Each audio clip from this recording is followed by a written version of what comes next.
হরে কৃষ্ণা, দণ্ডবাদ প্রণাম। আজ আমরা রাধা অষ্টমী ব্রত সম্পর্কে পাঠ করে শ্রবণ করার চেষ্টা করব। সঙ্গে থাকুন। রাধা অষ্টমী কবে এবং কিভাবে পালন করতে হবে, রাধারানীর প্রিয় ফল, রাধারানীর প্রিয় ফুল, রাধারানীর প্রিয় ভোগের দ্রব্য আদি কী এবং কত সময় পর্যন্ত উপবাস করতে হবে এ সম্পর্কে আলোচনা করব। রাধা অষ্টমী ঠিক জন্মাষ্টমীর 15 দিন পরে শুরু হয়, মানে পালন করা হয়। এবং কত সময় উপবাস করতে হয়, শাস্ত্রে বর্ণিত আছে রাধা অষ্টমী অর্ধ দিবস পর্যন্ত উপবাস পালন করতে হয়। অর্থাৎ রাধারানী যখন যে মুহূর্তে জন্মগ্রহণ করেছিলেন মধ্যাহ্নে, সেই পর্যন্ত আমাদের উপবাস থাকতে হবে, ব্রত পালন করতে হবে। তারপর রাধারানীর সেবা পুজো করে পারণ ভঙ্গ করতে হবে। তাই আমাদের শাস্ত্র সিদ্ধান্ত অনুযায়ী রাধা অষ্টমী ব্রত দুপুর 12টা পর্যন্ত উপবাস করতে হবে। কিন্তু আপনারা সারাদিনও উপবাস করতে পারেন পূর্ণ দিবস, সেটাও শাস্ত্রে বর্ণিত আছে। কিন্তু ম্যাক্সিমাম ভক্তরাই রাধারানীর উপবাস দুপুর 12টা পর্যন্ত করে থাকেন। কিন্তু তার মানে এই নয় যে আপনি পূর্ণ দিবস উপবাস করছেন, আর যারা অর্ধ দিবস উপবাস করছে তাদের আপনি ব্যঙ্গ করতে পারেন না, তাহলে আপনার উপবাস বৃথা। তাই আপনারা শাস্ত্র সিদ্ধান্ত অনুযায়ী অর্ধ দিবস উপবাস পালন করবেন। শ্রী হরিভক্তি বিলাসে রাধা অষ্টমীর উপবাস উল্লেখ নেই সরাসরি, অর্ধ দিবস পর্যন্ত উপবাস রয়েছে। তাই 12টার আগে আমাদের রাধারানীর অভিষেক শুরু করতে হবে। আমরা জন্মাষ্টমীতে ভগবানের যেমনিভাবে অভিষেক করেছিলাম তেমনি সেই রকমভাবেই ঘি, দুধ, ডাবের জল, চিনির জল, মিশ্রির জল, মধু, চন্দন, সুগন্ধি পুষ্প এই সব রকম দ্রব্যাদি আয়োজন করতে হবে। রাধারানীকে নতুন বস্ত্র পরিধান করাতে হবে, ভগবানকেও নতুন বস্ত্র পরিধান করাতে হবে, ভগবানের চরণে তুলসী দিতে হবে, রাধারানীর চরণে পুষ্প অর্পণ করতে হবে। তারপর ভগবানকে ধূপ দেখিয়ে আরতি করে ভগবানের অভিষেক শুরু করতে হবে। আর রাধা অষ্টমীর উপবাস করলে ভগবানের কৃপা আরও বেশি পাওয়া যাবে। তাই ভগবান আরও আমাদের উপর প্রসন্ন হবেন রাধা অষ্টমী ব্রত পালন করলে। সমস্ত শাস্ত্রে বর্ণিত আছে সমস্ত ব্যক্তি এবং সমস্ত নারী পুরুষ সকলেই রাধা অষ্টমী ব্রত পালন করতে হবে, তা নাহলে নরক যন্ত্রণা ভোগ করতে হবে। কোনো নারী যদি রাধা অষ্টমী ব্রত পালন না করে তাহলে তার তো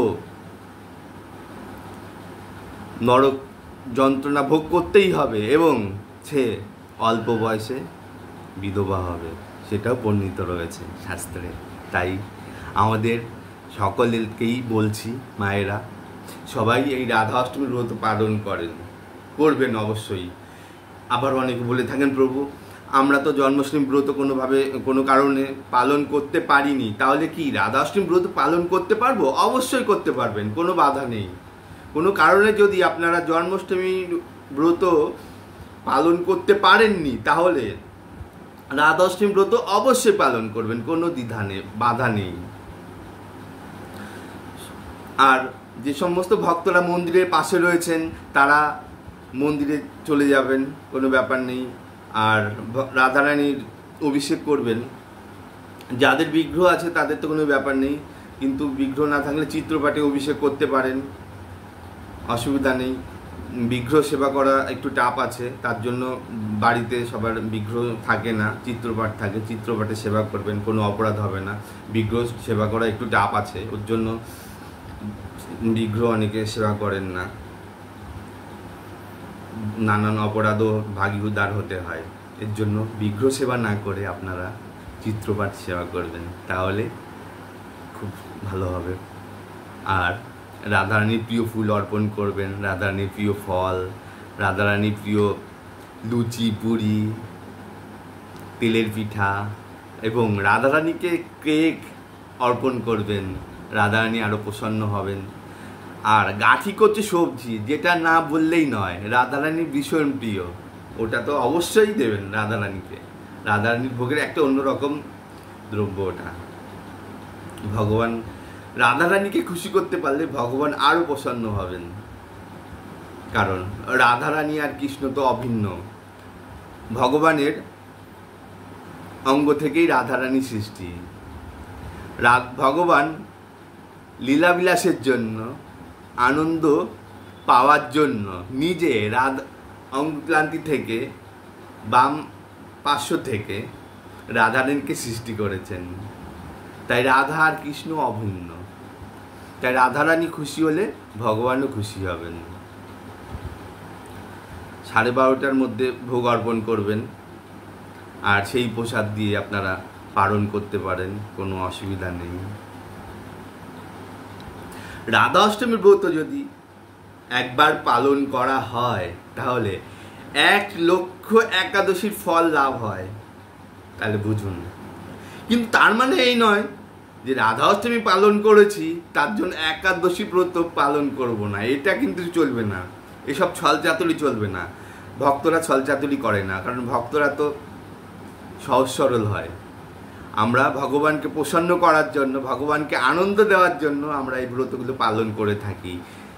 কিন্তু এটা করবেন না যে আমি রাধা অষ্টমী ব্রত পালন করে 1,00,000 একাদশীর ফল পেয়ে গেছি, এর জন্য আমার একাদশী করার প্রয়োজন নেই, এটা করলে চলবে না। অতএব জন্মাষ্টমী ব্রত, রাধা অষ্টমী ব্রত, নৃসিংহ চতুর্দশী, মহাপ্রভুর আবির্ভাব তিথি, নিত্যানন্দ ত্রয়োদশী, এই সমস্ত ব্রতগুলো এবং একাদশী ব্রতগুলো অবশ্যই করতে হবে প্রতিটা ভক্তের।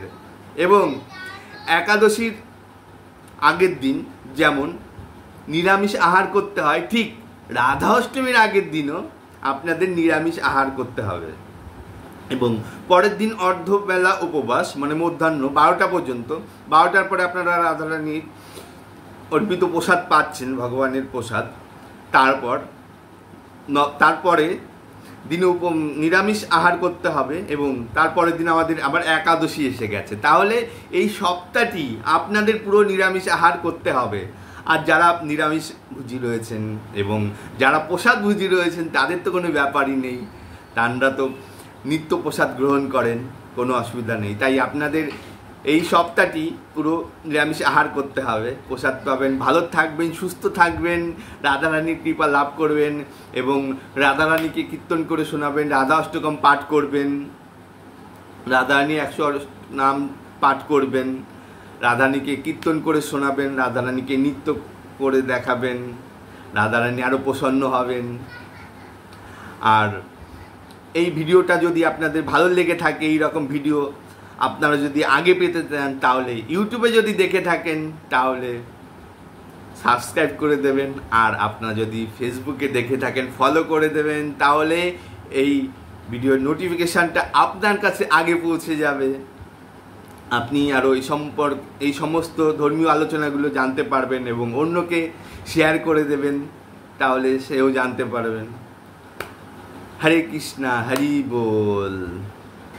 এইবার আমরা আলোচনা করব রাধা অষ্টমী ব্রত পালন করলে কি ফল লাভ হবে আমাদের, সেই বিষয়ে।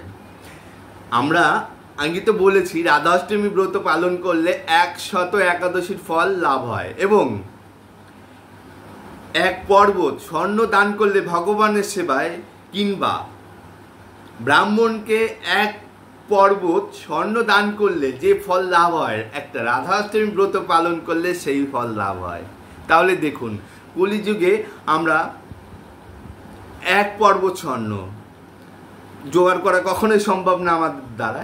তাই আমরা যদি রাধা অষ্টমী ব্রত পালন করে থাকি তাহলে আমাদের 1 পর্বত স্বর্ণ দানের ফল লাভ হবে। এবং আমরা যদি বৈষ্ণবীয় মতে একজন কন্যাকে যদি সৌপাত্রে দান করি, যে ফল লাভ হয় সেই ফল আমরা পেয়ে থাকব। তাই আমাদের সকলেরই রাধা অষ্টমী ব্রত পালন করা অবশ্যই উচিত।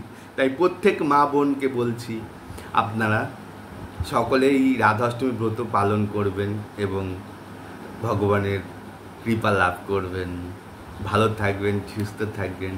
হরে কৃষ্ণা, হরি বল। সকলকে দণ্ডবাদ প্রণাম, এবং আপনাদের সঙ্গে দেখা হবে পরের ভিডিওতে। হরে কৃষ্ণা। জয় জয় শ্রীমতী রাধা রানীর আবির্ভাব তিথি কি জয়। নিতাই গৌর প্রেমানন্দে। হরি বল।